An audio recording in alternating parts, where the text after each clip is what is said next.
दोस्तों ईशान अली के तमाम वीडियो आपने देखे, लेकिन अब ईशान अली ने सबको जवाब दिया है। एक वीडियो अपलोड की है जिसमें ईशान अली ने शादी के अंदर जो हुआ, डांस हुए, पैसे लौटाए गए और जो मेहर की बात है, तमाम चीज़ों को सामने रखकर, डीजे वाली बात को सामने रखकर सारे सवालों के ईशान अली ने जवाब दिए हैं। आप उनके जवाब सुने और अगर आप सहमत हो तो कमेंट बॉक्स में अपनी राय ज़रूर लिखें। आपका इस जवाब से इत्तेफाक है या नहीं है? लेकिन अच्छी बात ये है कि ईशान अली ने एक्सेप्ट किया है। हाँ, गलतियाँ हुई हैं। सबसे बड़ी बात ये होती है, देखिए गलती मुझसे भी हो सकती है, आपसे भी हो सकती है। गलती किसी से, लेकिन गलती को एक्सेप्ट कर लेना, ये बहुत बड़ी बात होती है और अल्लाह से उन्होंने तौबा भी की है। अल्लाह रब्बुल इज़्ज़त से दुआ है इनकी तमाम टीम को अल्लाह रब्बुल हिदायत नसीब फरमाए और हमें भी सही रास्ते पे चलने की तौफीक अता फरमाए। आप वीडियो देखें और इस वीडियो को ज़्यादा से ज़्यादा शेयर करें, हर जगह इस वीडियो को पहुँचाएँ। हेलो, कैसे हैं आप सब। मैं आपका अपना ईशान अली। जब से मेरी शादी हुई है तब से बहुत तरीके की बातें सुनने को मिल रही हैं। कुछ वीडियोस भी मैं ऐसे देख रहा हूँ जिसमें ट्रोलिंग हो रही है। अच्छा, शादी होने के बाद बहुत सारे काम होते हैं, तो मैं बहुत ज़्यादा बिज़ी था, इसलिए इस बारे में बात नहीं कर पाया। तो कुछ लोग ये सोचते होंगे, सोच रहे थे कि वो खामोश हैं, कुछ बोल नहीं रहे हैं। तो देखिए, अपना मकसद यहाँ भी अगर मैं आपसे रूबरू हो रहा हूँ तो मैं अपने उन फैंस से रूबरू हो रहा हूँ जो मुझे देखते हैं, मुझे इतना प्यार दिया है। अब हम लोग पॉइंट पे आते हैं कि आखिर इस ब्लॉग में मैं यहाँ क्यों इस ब्लॉग को बना रहा हूँ, क्यों यहाँ आपके रूबरू हूँ। तो जब मेरी शादी हुई, लोगों को ये एतराज़ है, सबसे पहली बात, कि इसमें बहुत पैसा खर्च किया गया, इसमें बहुत ज़्यादा पैसा खर्च किया गया। देखिए, ऐसा कुछ भी नहीं है। बहुत ज़्यादा तो बहुत ज़्यादा ही होता है। ऐसा नहीं कि इसमें नोट लुटाए जा रहे हैं, ट्रक भर भर के नोट लुट रहे हैं, बारिश हो रही है ऊपर से। मैंने कई जगह देखा है, कुछ गन से बंदूक आती हैं, उसमें भर के लोड करके नोट लुटाए जाते हैं। कहीं भी पैसे की कोई बर्बादी नहीं हुई है। रही बात खर्च की, तो देखिए, जब अल्लाह ने मुझे पैसा दिया है, जो भी दिया है, तो मेरा फ़र्ज़ है कि मेरे घर पर जो मेहमान आए हैं उनकी मैं अच्छे से इज़्ज़त कर सकूं। ये हमारे नबी का भी फरमान है कि अपने मेहमान की खूब अच्छे से इज़्ज़त करें, क्योंकि जब मेहमान आते हैं तो घर की बलाएं, मुसीबत, आफतें सब ले जाते हैं। तो मैंने यही सोच के एक अच्छा सा लॉन बुक किया अपने वलीमे के लिए, जिसमें मेरे ख़्याल से बहुत बहुत दूर के इंदौर, मुरादाबाद, रामपुर, झांसी, मुंबई, दिल्ली, गुजरात, कानपुर, बहुत बहुत दूर के जिसमें क्रिएटर आए थे। कई लोगों को का शहर मैं बता नहीं पा रहा हूँ, क्योंकि वीडियो में वक्त भी कम है, कम वक्त में हमें ये वीडियो ख़त्म करनी है। तो लोगों का कहना है कि बहुत पैसा खर्च किया गया। देखिए, ये गलत है। ये सिर्फ वो लोग कह रहे हैं जिनको मेरा नाम लेकर, मेरी शादी का ज़िक्र कर कर, जिनको कुछ व्यूज़ का लालच है, वो ऐसी बातें कर रहे हैं कि बहुत पैसा खर्च कर दिया। बहुत पैसा खर्च करने का मतलब ये नहीं कि मैंने अपने मेहमानों को भाई सोने की चैन लुटाई या उन पर नोटों की खूब बारिश की गई। ऐसा कुछ भी नहीं हुआ है। तो ऐसी बातों में मत आइए आप। हाँ, लेकिन ये जो मैंने लॉन किया है, ये अपने आप में टॉप है इस शहर में।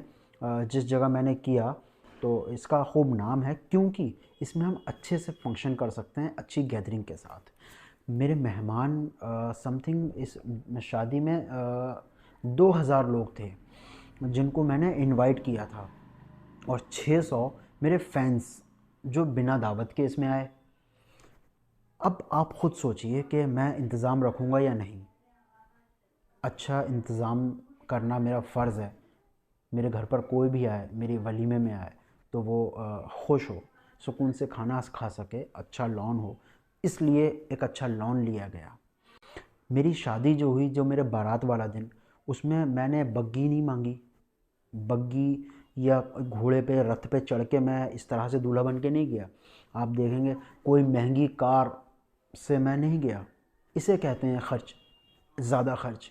मेरी ख़ुद की जो पर्सनल कार है, उससे मैं गया। उसको इतना हैवीली डेकोरेट मैंने नहीं करवाया। लोगों ने मुझसे कहा यार बड़ी कार से जाना है, ईशान अली यार दूल्हा बन के जाएगा तो बड़ी कार होनी चाहिए, महंगी लग्जरी है वो। मैंने किसी की बात नहीं सुनी क्योंकि मैं खुद चीज़ों को समझता हूँ। ये जो ट्रोलिंग हो रही है, बेवजह की बातें बन रही हैं, ये सिर्फ व्यूज़ के लिए है। तो ये होगी हमारी शादी की बात। शादी में आप देखेंगे कोई ढोल ताशे नहीं बज रहे हैं। शादी में जो ये बॉम्ब होते हैं, जो ये आस क्रैकर्स, इनके मैं ख़ुद भी ख़िलाफ़ हूँ। लेकिन यहाँ मैं बताऊँ, इन 2000 मेहमान में जाने कितने ऐसे थे जिनसे मैं रूबरू होकर जिनको मैंने दावत नहीं दी। कुछ को मैंने कॉल्स पे कह दिया, कुछ को मैंने घर जाकर कह दिया, कुछ को मेरे अम्मी अब्बू ने इनवाइट किया, कुछ को मेरे भाइयों ने इनवाइट किया। तो इनमें से एक मेहमान अपनी खुशी से पता नहीं कब, मुझे नहीं इस बारे में इल्म है, वो क्रैकर्स ले आया। जब मेरी बारात वहाँ पहुँची, अब मैंने देखा ये क्रैकर्स, मैंने कहा यार ये तो मैंने मंगाए ही नहीं है, ना ये मेरे किसी दोस्त का काम है। तो मेरे गेस्ट थे, उन्होंने मुझे बताया भाई मेरी खुशी थी इसलिए मैंने कर दिया ये। तो मैंने उनसे कहा भी कि ये ज़रूरी नहीं था, आप कर रहे हो, भरना मुझे पड़ेगा। लोग मुझसे कहेंगे कि ईशान भाई की शादी में ये सब गलत है, क्योंकि ये गलत है, मैं आई एक्सेप्ट। लेकिन इसके पीछे की वजह ये है। तो ये हो गई हमारी बारात की बात। अब आ जाते हैं बारात वाले दिन ही महर पे। तो जो महर है मेरी, जो निकाह का महर है, हज़रत जो थे जिन्होंने मेरा निकाह पढ़ाया, उनसे गलती से जब वो उन्होंने मेरा निकाह मेरे पास आए, मुझसे नहीं मेरा निकाह पढ़ा रहे थे, तब उनसे गलती से निकल गया कि 7,786। देखिए ये आप स्लिप देख रहे हैं, ये मेरे निकाह की स्लिप है। इसमें कितने लिखे हैं? 50,786। 50,786। ये अच्छा, एक चीज़ और है, महर एक पर्सनल मैटर है, जैसे मैं जानूँ, मेरी वाइफ जाने। इसमें लोगों ने सिर्फ ये मुद्दा इसलिए उठाया कि उनको व्यूज़ मिल सकें कि ईशान अली को 5 लाख का महर बनवाना चाहिए था, 10 लाख का महर बनवाना चाहिए था, पर्सनैलिटी के अकॉर्डिंग महर बनवाना चाहिए था। जब मेरा महर बना, तो मैंने पहले ही कह दिया कि देखिए हमारे जो वक्त है, वो वक्त दूल्हा दुल्हन को दुआ देने में ख़र्च कीजिए, बिल्कुल लड़ाई नहीं होनी चाहिए महर पे। तो मेरे ससुर जी भी बहुत अच्छे थे, उन्होंने कहा अपनी खुशी से आप महर करवा दीजिए, कितना करवाना है। तो हमने 50,786 रुपये नकद महर अदा किया। यार 50 लाख, 20 लाख, 10 लाख ज़रूरी नहीं है, महर 500 भी हो सकता है। वो मेरा और मेरी वाइफ का पर्सनल मैटर है, वो किस महर पे मुझे कबूल कर रही है। अगर वो 500 के महर पे मुझे कबूल कर रही है तो लोगों को कोई दिक्कत नहीं होनी चाहिए। उन्होंने 50,786 के महर के साथ मुझे कबूल किया, तो इसमें भी कोई दिक्कत नहीं होनी चाहिए। ये भी सिर्फ ट्रोलिंग इसलिए हुई कि लोगों को व्यूज़ मिल सकें। Ishaan Ali is a popular personality, तो मैं एज अ सेलिब्रिटी, लोग मुझे मेरे नाम का सहारा लेकर, इन बातों का सहारा लेकर कुछ व्यूज़ इकट्ठे करना चाह रहे हैं। इसमें कुछ लोग वो भी हैं जिनके पास मेरे फ़ोन नंबर हैं, जो मुझसे मिल चुके हैं यहाँ आके भी। तो मैं उन लोगों से थोड़ा खफा हूँ। खफा इसलिए हूँ कि वो लोग मुझे कॉल कर सकते थे, तफ्तीश से बातों की मालूमात कर सकते थे, लेकिन नहीं की उन्होंने। वो भी दूसरे नए नए बच्चों की तरह, जो नए बच्चे हैं जो यूट्यूब पर शुरुआत कर रहे हैं, उनकी तरह उन्होंने भी व्लॉग ये शूट किया, ब्लॉग बनाया, कह रहे ये किया ईशान ने, ये कितना महर। तो ये गलत है। आप मुझे पर्सनल कॉल कर सकते थे, मैं आपको ख़ुद डिटेलिंग देता। और इसमें कुछ लोगों ने ये ट्रोलिंग इसलिए भी की क्योंकि मैं उन्हें शादी में नहीं बुला सका। तो भाइयों देखिए, लोड बहुत था। मुझे सुनने में आया कि यार हमें हमें शादी में नहीं बुलाया ईशान ने, हम तो करेंगे ट्रोलिंग, हम तो उठाएंगे मुद्दे। तो देखिए वो जो वक्त था उसमें मैं बहुत ज़्यादा बिज़ी था। कुछ लोग मेरे माइंड से में आए नहीं, मैं उनको बड़ा प्यार करता हूँ, उनकी इज़्ज़त करता हूँ, कद्र करता हूँ। अगर मेरे जहन में उनका नाम आता तो मैं ज़रूर उनको बुलाता। तो कुछ लोगों ने इसलिए भी ट्रोलिंग की, तो ये गलत है। महर की बात हो गई देखिए क्लियर। तो महर के बाद आ जाते हैं दहेज पे। मेरी बारात में मैंने कोई ज़मीन, किसी की जायदाद, लाखों रुपया और कार कुछ भी नहीं लिया। मेरे बहुत सारे ऐसे रिश्ते भी आ रहे थे कि ये करेंगे वो कर देंगे, लेकिन मैं इन सब चीज़ों में अच्छा नहीं समझता। यार अल्लाह ने मुझे जो भी दिया है वो मेरे लिए काफ़ी है। अल्लाह के देने से भला चलता है, किसी के दहेज देने से कुछ भी भला नहीं चलता, कुछ भी नहीं होता।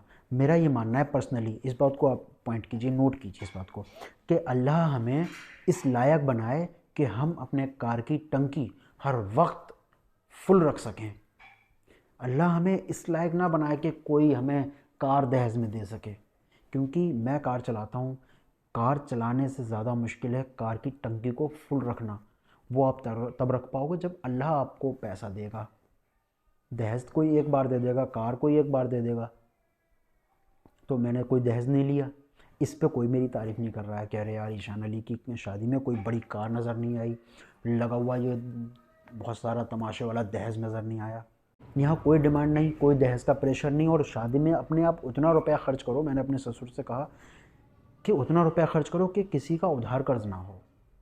तो आप देखेंगे जो जिस हॉल में मेरी बारात गई है वो कोई बहुत बड़ा ग्रैंड हॉल नहीं है, वो एक नॉर्मल हॉल है। तो देखिए ऐसा कुछ भी नहीं था कि गलत किया गया, और सिर्फ एक गलती है, बस एक गलती, जिसको मैं एक्सेप्ट करने को तैयार हूँ, लेकिन उसके पीछे की भी वजह मैं आपको ज़रूर बताऊँगा। इस ब्लॉग के साथ बने रहिएगा। ये ब्लॉग बनाने का मतलब किसी से हेट करना नहीं है, मेरे दिल में किसी के लिए भी हेट नहीं है भाई। मुझे काम बहुत होता है अल्हम्दुलिल्लाह, तो मेरे पास इतना वक्त नहीं है मैं किसी से नफ़रत कर सकूं। मैं तो सभी से प्यार करता हूं। जब जब मुझे जिसका भी फेस ध्यान आ जाए, जिसकी बातें ध्यान आ जाएं, ज़िक्र हो जाए, तो मैं तो सबसे प्यार करता हूं, यही मेरा काम है। हम लोग बात कर रहे थे शादी के बाद की, तो दहेज की बात भी क्लियर हो गई। अब जो हम बात करने वाले हैं वो है ये कि मेरे वलीमे की बात। वलीमा, तो वलीमे का मैटर सिर्फ इतना है कि मैंने एक अच्छा हॉल लिया, इसमें मेरी कोई ख़ता नहीं है। शहर में अच्छे लॉन इसीलिए बनाए जाते हैं जिसमें हम अच्छे से फंक्शन कर सकें। कोई देख के ये सोचे कि अरे यार काश मेरा वलीमा भी ईशान अली की तरह हो। ये एक अच्छी बात है अगर हम इसको पॉजिटिव में लें। तो आप मेहनत करो ईशान अली की तरह, फिर आप भी ईशान अली की तरह अपना वलीमा कर सकते हो। तो ये एक मोटिवेशन है। अगर आप देखें कि ये एक मोटिवेशन की तरह आप इसको मोटिवेट हो सकते हैं इस बात से। सिर्फ़ और सिर्फ हमने उससे अच्छा खाना बनवाया, अच्छा लॉन लिया क्योंकि सर्दी का वक्त था, प्रॉपर अरेंजमेंट किया लोगों के रुकने का। ये करना गलत नहीं है, सभी करते हैं। जितना जिसका हिसाब होता है वो उतना करते हैं। तो ये बात तो आप मेरी इस बात को समझिए, इसमें कोई भी मेरी ख़ता नहीं है। सेकंड थिंग, अब मेन बात, डीजे डीजे ये गलत है। जिस लॉन को मैंने लिया था इस वक्त भी अगर आप देखेंगे तो अभी भी उसमें कोई फंक्शन होगा, क्योंकि उसमें लगातार फंक्शंस चलते हैं। तो मेरा फंक्शन जिस दिन था, सुबह जब मैं गया, जिस रात शाम को 8 बजे मेरा फंक्शन शुरू होना था, मैं अगली सुबह वहाँ गया। तो 12 बजे के वक्त समथिंग मैं वहाँ गया। मैंने कहा कि ये जो डीजे आप, क्योंकि ये जो डीजे मुझे दिख रहा है ये मैंने लगवाया नहीं था, आप इसे हटा दीजिए। तो उन्होंने मुझसे ये कहा, ईशान भाई डीजे बजना ना बजना आपकी मर्ज़ी, लेकिन ये डीजे तो हॉल का एक पार्ट है। हम ऑपरेटर नहीं बुलाएंगे जो उसको ऑपरेट करेगा, जो उसको बजाएगा, क्योंकि आपने मना कर दिया है। अगर आप डीजे बजाने वाले को बुलाना चाहते हैं तो उसके आपको रुपए देने पड़ेंगे। मैंने कहा नहीं नहीं नहीं, मुझे नहीं चाहिए। मतलब मैं खुद इस चीज़ के ख़िलाफ़ हूँ डीजे के। भाई फंक्शन शुरू हुआ, गैदरिंग हो गई अल्हम्दुलिल्लाह। दूर दूर से जिन जिन अपने भाई यूट्यूबर्स को मैंने बुलाया था सभी लोग आए। इतनी भीड़ हो गई कि गिफ्ट्स तक लेने का वक्त नहीं मिल रहा था। अच्छा, इतनी भीड़ के वक्त, किस वक्त, मैंने बताया आपको कि 2000 तो मेरे इसमें मेहमान थे और 600 मेरे फैंस थे, जो इतनी अलर्ट सिक्योरिटी होने के बावजूद किस तरह से आ गए मुझे नहीं पता। किस वक्त भाई वो डीजे बज गया। उन 2600 लोगों में उनमें से कोई एक ऐसा बंदा था जिसने जाके वो डीजे के स्विच ऑन करके, क्योंकि फंक्शन उस रात हुआ था, स्विच ऑन करके उसने डीजे बजा लिया। क्योंकि इतना शोर था स्टेज पे रिसेप्शन वाले दिन, मैं खुद परेशान था, इतना शोर हो रहा था मेरे आसपास। तो किस वक्त डीजे बजा मुझे नहीं पता चला, लेकिन हाँ जब ज़ोर से आवाज़ डीजे की आई तो मैंने देखा कि कुछ लोगों ने मेरे भाईजान को भी खड़ा कर लिया है। अब हमारे भाईजान तो बस उन्होंने देखा कि भाई डांस वांस चल रहा है, उन्होंने भी मार दिए घूम के। और ऐसा नहीं है कि किसी लड़की पे नोट लौटाए गए, किसी बाहर वाली लड़की को बुलाया गया। हमारे गेस्ट थे ये, जो भी थे उस फंक्शन में, जो भी लड़कियां थी सब गेस्ट थी, कुछ काम करने वाली लड़कियां थी, कुछ जानने वाली लड़कियां थी, तो उन्हीं को हमने बुलाया। तो भाईजान उस पर शायद कुछ जगह पे नोट भी भाईजान कर रहे थे, तो मैंने इस चीज़ पे नाराज़गी भी जाहिर की और मैंने मना भी किया कि मैंने कहा यार ये डीजे, सबसे पहले मुझे ये बताओ बजाया किसने। मैं अभी भी उस शख्स का नाम जानना चाह रहा हूँ जिसने डीजे बजाया। उसके बाद लड़कों ने क्या किया, अपने फ़ोन लगाए, कनेक्ट किया और शुरू डी सॉन्ग बजने लगे। जैसे ही मुझे पता चला मैंने फ़ौरन बंद करवाया। सब जानते हैं इस बात को। लेकिन ये डीजे बजा मेरे ही वलीमे में, तो इट्स माई फॉल्ट। मैं फिर मान रहा हूँ कि इट्स माई फॉल्ट। ये ऐसे हुआ, डीजे इस तरह से बजा है, मैं उसके लिए मैं ख़ुद शर्मसार उसी वक्त हो गया और अभी भी हूँ शर्मसार। खुदा से मैंने अपने अल्लाह से माफ़ी मांगी है, क्योंकि वो मेरे फंक्शन में बजाया किसी ने भी।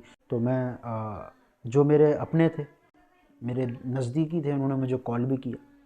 मुझे भी बुरा लगा जब मुझे पता चला, जब मेरे पास फर्स्ट वीडियो आई, मैंने कहा अरे यार ये क्या किया है। किसी ने वीडियो भी पोस्ट कर दी।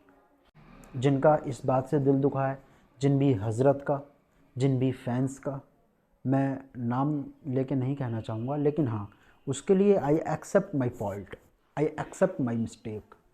और ये मैंने अल्लाह से भी कह दिया है, क्योंकि मुआफ़ करने वाला अल्लाह है। आप जो लोग नाराज़ हुए हैं वो अपनी नाराज़गी दूर कर दें, ये मेरी गुजारिश है।